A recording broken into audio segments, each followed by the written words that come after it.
and welcome to Partners in Prevention. I'm Jennifer Stein with Prevent Child Abuse Habersham. Monthly, we bring to you key information about keeping your family safe and healthy. Today, we're going to be discussing the importance of fire safety. During the months of December, January, and February, more than half of the fire calls that they get are related to home fires. So with me is Lacey Nunnally. Lacey is not only a firefighter, but she is with the Habersham County Fire Department, and she is their education coordinator. So she is your go-to person when it comes to tips and safety and prevention that we can learn as adults, and then of course share with our children. So thank you for coming today, Lacey. Thank you for having me. And you just got off your shift, and Yes, here ma'am. you are, bright-eyed, and we so appreciate you coming. I'm excited to be here. Well, good. Well, I tell you, when we were talking about the subject matter, I learned a lot of things. Let's first talk about fires in fireplaces in our homes. What would be some tips for parents to understand some important things there? You know, I think the most important thing about fireplaces is making sure that they are serviced and cleaned, inspected by somebody that's licensed and competent. And at least once a year on that after use or before use, because a lot of what we see with chimney fires and the second leading cause of fires in residences is heating. And that's pretty pronounced, being that the second leading cause is heating, and we only do that less than half part of the year. But a lot of times what we see in chimney fires is a break in the mortar, which allows the heat then to go to a wooden structure. So by having our chimneys inspected by somebody that's licensed and competent, it just keeps that from happening. Very good. Now, when we also think about our fireplaces, what are some items that you would not want to put in the fireplace, or some besides wood? I know we need the importance of wood, but what are some key things there that we might not be thinking about? Well, obviously we don't want anything hugely combustible like gasoline or diesel inside. So we want to use dry firewood, preferably hardwood, because it puts off less sap, less creosote buildup when we utilize that. Obviously a fire starter that's made for a fireplace is okay, but we don't want to be using any sort of plastics or anything that's not meant to be utilized to start a fire inside the fireplace. One interesting thing that I learned was Christmas wrapping paper, or wrapping paper in general, Right. or like cardboard, possibly even some of the newspaper that's the coupon section. Right, the plasticky. Yeah, somehow that puts off more is it called creosote? Creosote. Yes, okay. It'll make us have more buildup into our chimney. So there's fire starter logs that are sold that are specifically for that, and a lot of them actually self-clean the chimney as it burns. So instead of creating buildup, it reduces buildup. But those logs should not take the place of an annual inspection. Exactly. Now with that, let's talk about the brand name Duraflame logs, Mm-hmm. which so many of us enjoy using.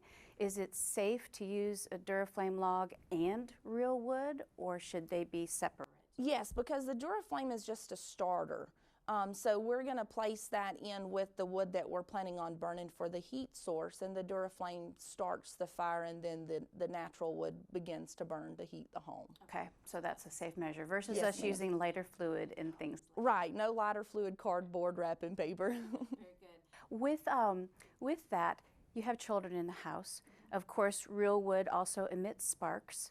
What are some things there that parents should be aware of? You know, most importantly, having a screen on our fireplace. Not only does it prevent things from coming out, if a log becomes displaced, it's not going to roll out onto the carpet and begin the fire. Also creating a no-play zone, not only around your fireplace, but your cooking area when you're cooking in the kitchen, any sort of space heaters. We say a 3-foot circumference around that heating source. And that's a big thing at our home, is a no-play zone in that kitchen. So 3 feet back anytime the stove or oven's being used. It's good on a lot of levels, between Yes, knives and things like that. So even those that enjoy camping, this 3-foot zone around a campfire would be Is great, because it's still enough room to be able to cook those hot dogs and s'mores, but it gives us that safe room in case the child should trip. They're not going to fall into the fire. Very good. What about home decor items and things like that, and with proximity to a fireplace? Right, again, a 3-foot zone. I know we love to decorate, and a mantle's safe because that's up above the flame. Okay. As long as it's not overhanging and a chance that it would fall, but not along the bottom where the fireplace is. We don't want anything within 3 feet that's a combustible. So any kind of decor, any sort of curtains, toys, anything of that nature, couches, we want to make sure we're 3 feet away at minimum. Very good. You've got so many cute items that people like to put on our hearth that we don't always think about. Now, what about wood that we're getting ready to add to the fire? Should that be about 3 foot away? Yes, ma'am. We should have a storage that's separate from our hearth. So we don't want to be placing logs there that we're going to later use in the fire. We want that separate because that can become involved and then spread the fire outside of the fireplace. Very good. Let's share with our viewers, kind of from start to finish, a little bit about preparing the fireplace to start a fire, and what are some key steps that they should take and kind of the order of those steps. Okay, so when we're starting a fire, we want to make sure the fireplace itself stays relatively clean. So depending upon how often you use it, that may be once a week or once a month, that we need to remove the leftover coals and ashes after they cool. And we want to put that into a tin container, not a plastic or wooden container, because even though it doesn't feel like it has heat, it may potentially still have heat. And then we want to dispose of that outside, keeping it in that tin for several days or even placing water in it. We don't want to dispose of it in the woods line. We see a lot of fires start that way in woods. And then we want to begin our fire again with dry hardwood. We can use a starter that is specifically for fireplaces. Again, no cardboard or flammable liquids when we begin that fire. Very good. And then for me, who I don't start fireplaces very often, that tends to be my husband's job. Right. But with that, I know sometimes you have to be worried about whether that flute is open or shut. And so that should be open before we start the fire. Make sure that it is, so that way the air goes up. Exactly. It allows the smoke to go out of our home instead of staying in our home. And we can, tamper with that and close it up a little bit if we're needing more heat in the home. But, we don't want to completely close that off where it doesn't have a place for the smoke to go out. Wonderful. Well, we've just heard a lot about fireplaces and the importance of boundaries, as well as the items that we're using to put in the fireplace. When we get back from this message, we're going to be talking more about space heaters and some of the important safety tips related to that. So we'll be right back. Now showing on Windstream Cable Television Channel 4. Start your morning with a live on-the-air broadcast from WCON Radio. At 8, it's the Georgia Farm Monitor with the latest state and national agricultural news. Followed at 9 with David Sellers and his popular Art in the Mountains program, featuring arts and crafts and a lot more.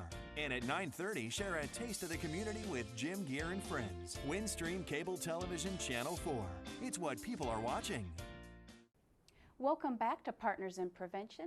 This month we are highlighting fire prevention and safety tips with the use of our fireplaces. We have with us today Lacey Nunnally. She is with the Habersham County Fire Department. She is also their community awareness educator. Our first segment we were discussing fireplaces. Now we'd like to move on and highlight these space heaters.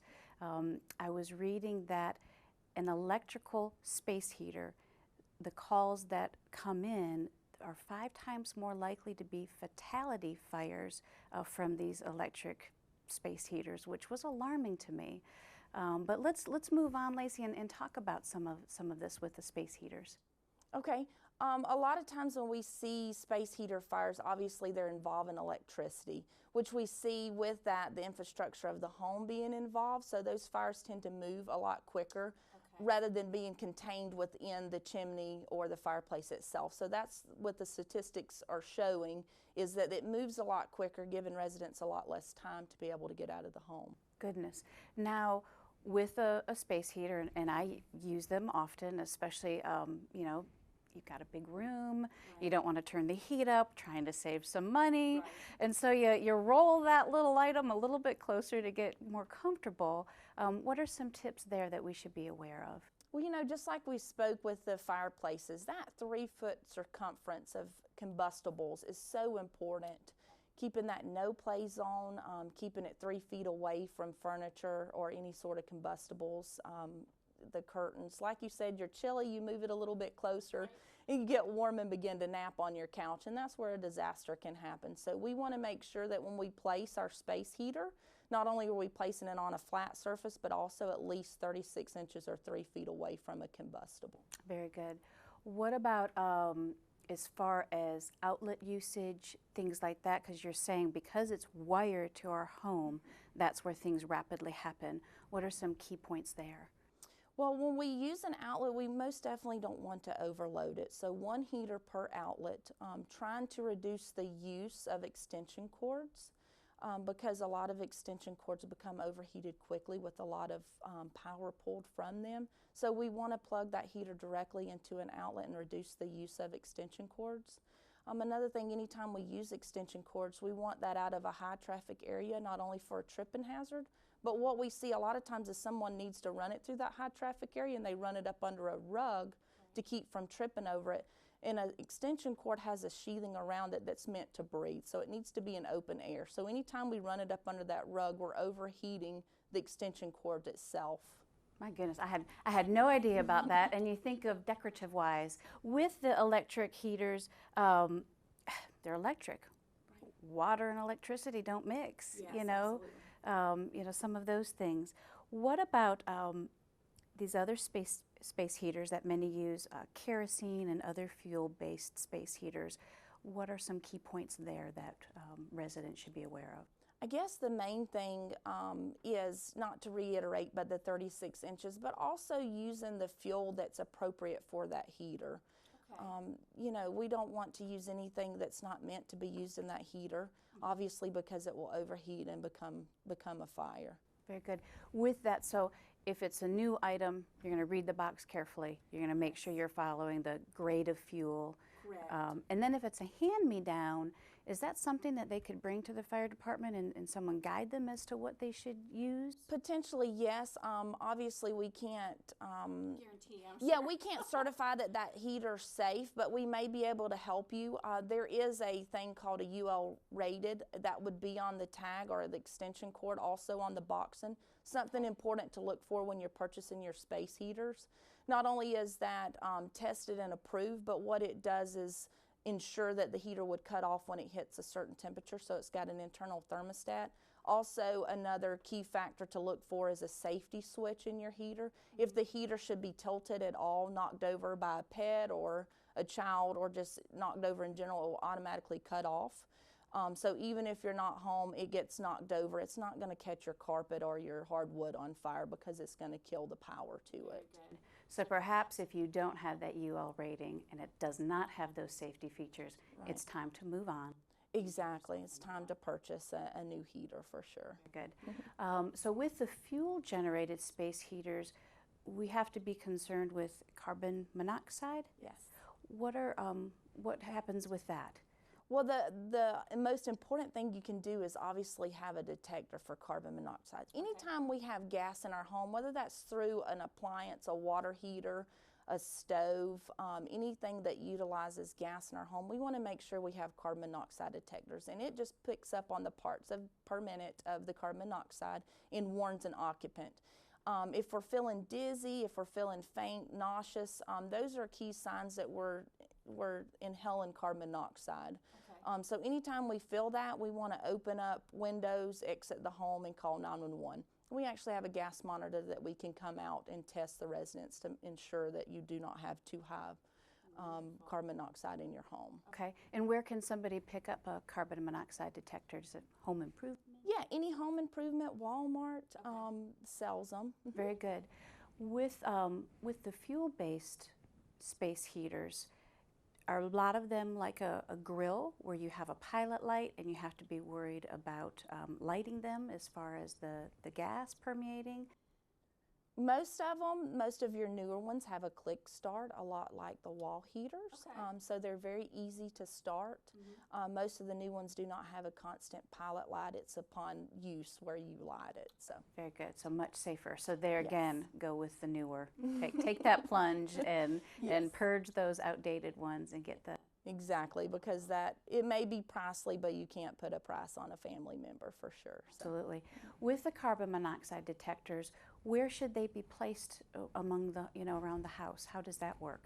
Okay, a carbon monoxide lays low, so generally we want to place our detectors low. So a lot of people are misconstrued about that because we put smoke detectors high. So everyone wants to stick them up high, but the problem with that, it would take a long time for carbon monoxide to get that high in order for it to detect it, which would be too late for us.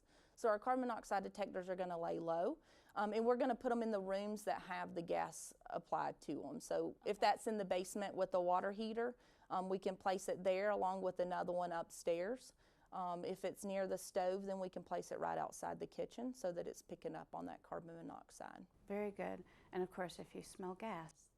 Absolutely. If you smell gas, you need to exit the home and call 911, and we'll be happy to come help. Wonderful. Well, good. Great information on the space heaters, love this 36 inches, 3-foot range. I think that is definitely something that will continue to sink in. But when we get back, I want to talk more about smoke detectors. So please join us. We'll be right back after this message. With cable television production studios in Habersham and Towns counties, you're watching Windstream Cable Television Channel 4, home of local origination programming in North Georgia. From weekly church services to sports and community events, we've got you covered. Join us 24/7 for local programming at its best. Windstream Cable Television, it's what people are watching. Welcome back to Partners in Prevention. I'm Jennifer Stein with Prevent Child Abuse Habersham. This month we've been focusing on fire safety with our cold months, even though it doesn't feel like it with December being in the 60s and 70s. But our guest today has been Lacey Nunnally with the Habersham County Fire Department. We have focused on the chimney fires. We have focused on the importance and safety tips for our heaters, our portable heaters that we can move around the home. What I'd like to have you share now is smoke detectors. My research showed that 3 out of 5 home fires, the fatalities there are related to smoke detectors that don't work, or they don't have smoke detectors. And how tragic in today's day and age that something that could be prevented is still out there. Share with us, Lacey. You see a lot. What are some important things that we as adults need to know? The most important is having smoke detectors. That gives us early warning to the occupants and allows us time to get out. If our detectors are in place but not working without batteries, they're not doing us much good. And like you said, in today's age, having a detector or not having a detector is sad because it's not really that pricey of a piece of equipment that saves lives, but it gives us early warning. Most fires happen between 6 p.m. and 6 a.m., which is the time in which we're asleep. And it's a known fact, the first sense that goes to sleep when we go to sleep is the olfactory sense, which is our smell. So a lot of people say, I'll wake up to the smell of smoke, and it just will not happen. You would simply sleep through it. Majority of deaths in fire are due to the smoke or the toxic gases, not the flames themselves. So what that's telling us is that we're simply sleeping through that, not allowing ourselves enough ample time to get out of the home. There again, just kind of eye-opening to think. And I'd heard because, a lot of teenagers, they sleep like a brick. And so there's some different ones out there that help shake a bed, or if you're hard of hearing, some different things like that you could do some add-ons. Yes, absolutely. There's detectors now that speak to us instead of just the beep sound, which has proven that children and teens sleep through, and even some adults. Now they have the one that has an automated voice, or even where a parent can record onto it for the child. That would be great. I don't know, still don't know if it would work for my teenage son. Right. And then, we talk about preparedness. What can we do routinely to make sure our family is safe? Escape drills are a huge thing. Okay. Our children do them once a month in school to escape the school in case of a fire. So it's just as important, if not more important, that we do that at the home, because we do sleep in our home, whereas at school we're alive and awake and going during the day. So we see it beneficial and huge to do it in school, so why we don't do it in homes just baffles me sometimes. But each month when we check our smoke detectors, if we conduct a quick little home escape drill with our children just to educate them on what's going to happen, having that safe meeting place in place where they go if something does happen. Get out and stay out. Do not go back in the home for nothing. Even if the parents haven't come out yet, a pet, a favorite toy, it's very important that we let that child know this is our safe meeting place and you need to stay here. And when you talk about this fire drill, you're not talking about verbally doing this drill. You're talking about going through the motions. Absolutely. Steps to press the button, Yes. make the sound so that way they're aware of what the sound Right. is. Absolutely. And then going through the motions of going to the meeting space and standing there and just working through the different variables. Yes, absolutely, because muscle memory will kick in. If we hear that noise, and we do want to use our actual smoke detectors in our home to instigate this, again, not just a verbalization. It's great to sit down and plan it and have our 2 ways out. We do want 2 ways out of each room, especially the ones we sleep in. So the children need to be aware of 2 ways they can get out. Not only their bedroom door, if they have a secondary door or a window, and that gives us time to make sure our windows are in serviceable order where we can open them and that would not trap us. But also to discuss different variables like what happens if I am trapped in my room. The door shut, I go to it, I put the back of my hand to it and it's hot. That lets me know the fire is right outside my door. I wouldn't want to utilize that door. It's important for children to know that because they're separated from us most of the time when we sleep. So teaching them to use that window or even to place clothing or a comforter up under the door to reduce the smoke in the room, and then opening a window for fresh air. The first thing we do as firefighters when we come on scene is meet with the family, ensure no one's trapped, and then do a walk around. If you're screaming out the window, you're going to be our first priority. So, you know, it's important for children to understand that, and even adults to know what can I do to save myself and buy myself some time until the firefighters get on scene. Very good. And I like what you're saying too. Go in the bedroom with your child.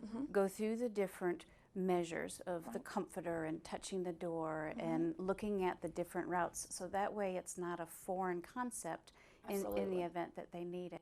Right, they're not having to make those decisions. They already know the decision because mom and dad's helped them walk through it. Very good. You mentioned something very important when you're at the meeting place, drilling into your children's mind and of course the adult's mind. Yes, absolutely. To not go back. Absolutely, and that's a hard concept, and I use this at schools a lot. What if your favorite toy's in there? Kids can very quickly say, I'm going to stay out. What if your dog or cat's in there? And some will say, I'm going to go in, some will say, I'll stay out. What if your baby brother or sister's in there? And almost across the board, I'm going to go back in for them. And I have to explain the reasoning behind that. Is if we have one person trapped, then the parent can quickly tell me, hey, their bedroom's here. I can get a ladder to that window. It's a quick, easy save. Versus if mom or dad's gone back in the home, I'm not real sure your floor plans of your home, so I'm not real sure which direction you've turned. Now, not only do I have one victim, but I have 2 victims to save. And that's a very tough feat. Very treacherous. One victim's a quick, easy save, especially if we know exactly where they're at in the home, versus 2. With that, you know, we say it and we need to mean it, and things like that, and so important to share that with them. What with this, you know, we've talked about a lot of things today, Lacey. Let's just tie it all together. 36 inches. Right, We've got absolutely. that. So with that positioning of that unit or position from the fireplace, that Right. 36, the routine drills. Yes, absolutely. And drills means actually doing them. Absolutely. Okay? And then when you're out, you stay out and you wait. We're not heroes. Right. That's you. Well, and you know, I tell people, even with all of our gear, we have to get low and go. So it's important when you're trying to get out of a smoky room, you get low and go. So even with all of our protective gear, we're limited also. So it's so important that you get low, go, get out and stay out. Don't go back in for Minimizing the anything. victims. Absolutely. Good. Lacey, thank you so much Thank for you. joining us today. I hope you got a lot out of everything that Lacey had to share, so that way this winter we will have less tragic fatalities and we'll have people home safe. Thank you so much.